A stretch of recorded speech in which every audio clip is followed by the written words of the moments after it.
მირანდი გახლავთ 29 ქულით, მეოთხეზე მეშახტე 27 ქულით, მეხუთეზეა ბოლნისის სიონი 25 ქულით, აქ გაბრიელ ფერეირა პასის გადაცემა თასის.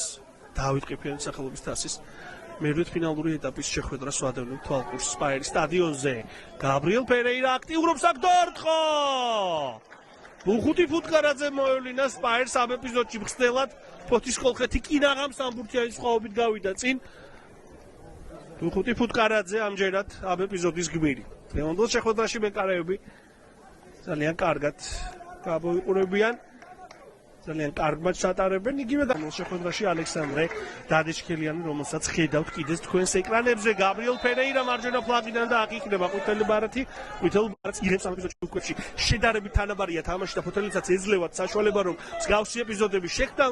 გაბრიელ ფერეირა პასი, კარგი გადაცემა და აქ უკვე ფუტკარა ის მატჩი წააგო. ფოთურმა გუნდმა ევგენ ლეჩინსკი მოახერხა ფოთულთაგან. იყო თამაშიო. გაბრიელ ფერეირა პასი და მარჯვენა ფლანგიდან იწყება იერიში. დავით რაჩუბურთით რუმინელი მოთამაშე კვლავ გაბრიელ პერეირა ჭენჭაძე ეთამაშება აქტიურად. ეს პასი ძალიან კარგი. მარჯვენა ფლანგიდან ვითარდება ახლა უკვე კოლხეთის ეს იერიში.